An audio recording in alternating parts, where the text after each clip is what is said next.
Hey guys, what is up? It's TPS Infinite here, and in this episode, I'm going to be showing you guys how to actually set up your MICROGROW boxes for the little MICROGROW hydroponic setup that we talked about last time. If you haven't seen that video, link will be in the description. Go watch it. It's how to make a 2-liter hydroponic setup using hydrotone perlite, hemp cord, and water. So let's get into it. So as you see, I have 2 different boxes set up here. Now, if you're starting, you're only going to need one. You don't need 2 different setups, but I have the 2 different setups here because I want to show you guys the differences. Now, you're not going to see the major difference in this because you're probably only like, oh, well, one's red LEDs and one's blue LEDs. Well, they actually use different CFLs. There's actually 4 types of CFLs that you're going to be using in total, which is 12 bulbs. So you're going to actually have a good bit of CFLs. The reason the vegging box uses the blue LEDs, though, is because it promotes the plant growth. It actually promotes the growth of the canopy, the leaves, and everything like that.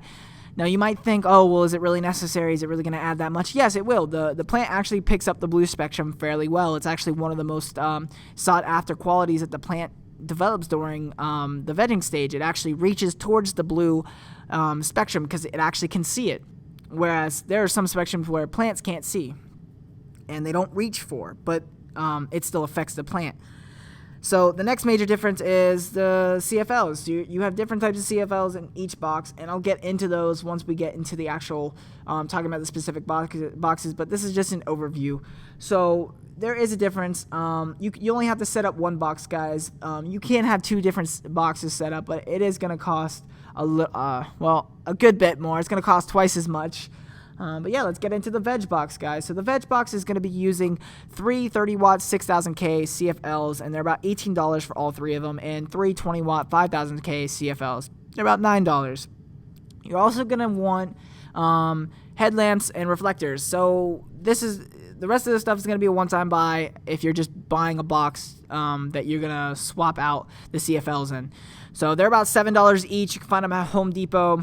And then you're going to want the homemade hydroponic system or whatever setup you're using. I don't recommend soil, and the reason being is because root development is kind of strained, and it can get a little messed up in a pot because there isn't really room in a small microgrow. Because this is a microgrow, guys. I can't stress that enough. This is not for big yields, giant colas.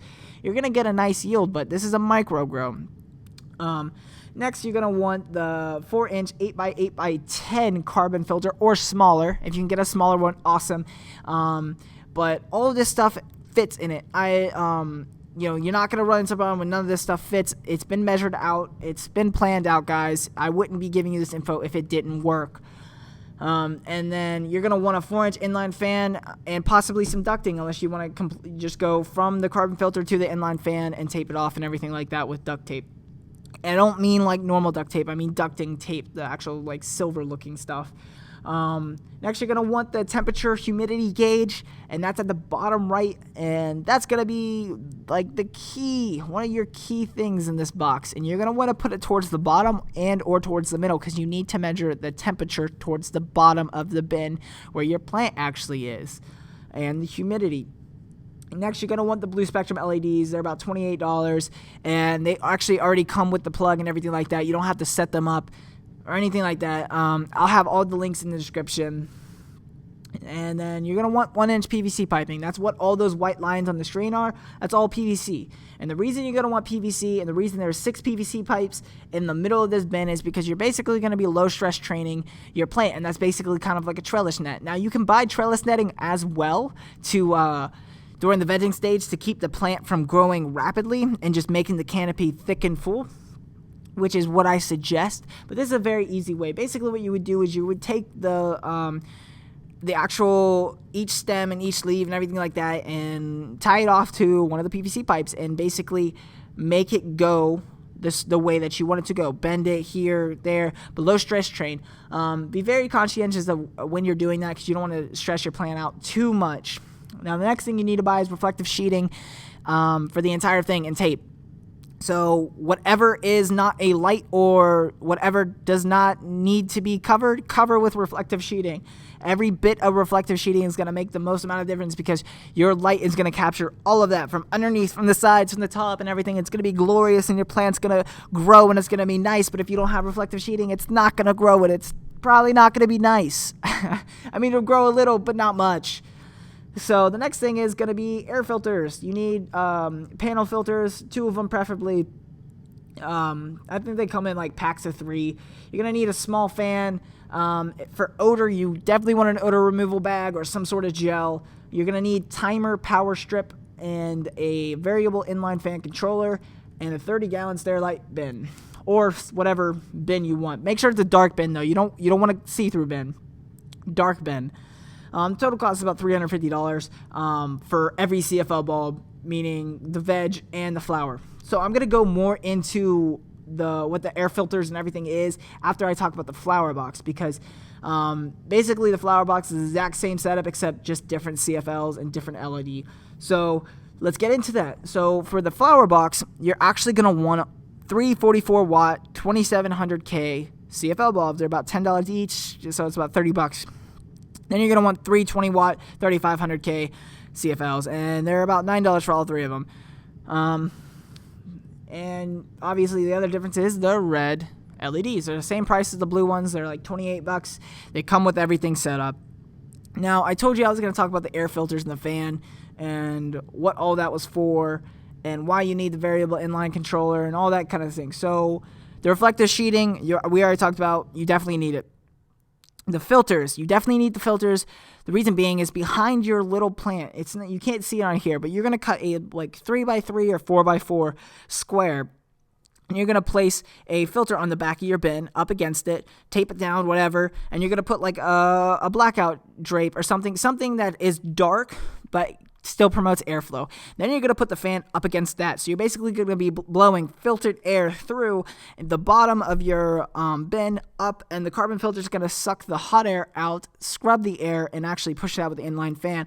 And now you're going to set your odor control bag either inside or outside your bin. I recommend outside because the odor bag can actually, during the flowering stage, when your flower is actually becoming potent and getting its smell, the odor bag can actually affect that.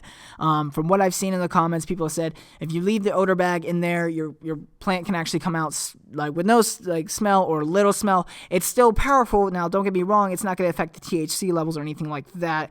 But it's going to affect the smell. It's not going to be as strong. So I suggest leaving the odor bag outside of your bin, on top of it, or near where the inline fan is pulling out the air.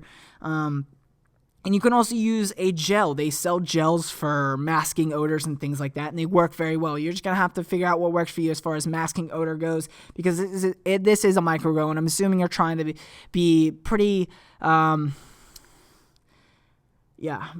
trying to hide it. I forgot. I lost the word. You're basically trying to hide it. I can't talk today. But yeah, that's what the filter and fan are for, and the inline controller is basically for the inline fan. And the reason being is because you don't want your fan sucking a massive amount of air out where there's no hot air whatsoever and your temperature's like 60, 50 degrees, because your plant's going to die. Some plants can handle it, most plants can't. So you definitely want that to control heat. And then you have a timer power strip. You can get 1 or 2 of them. If you get one of them, just make sure whatever you don't need on a timer is plugged into another power strip if they don't all fit into that power strip, because there's only 8 slots on those power strips. I think they're like $15 for one. I think you can find some of them for $12. Not really sure. I'll just link the ones that I found. And if you guys want to go searching for some, go for it. But that's pretty much what you need as far as the bin.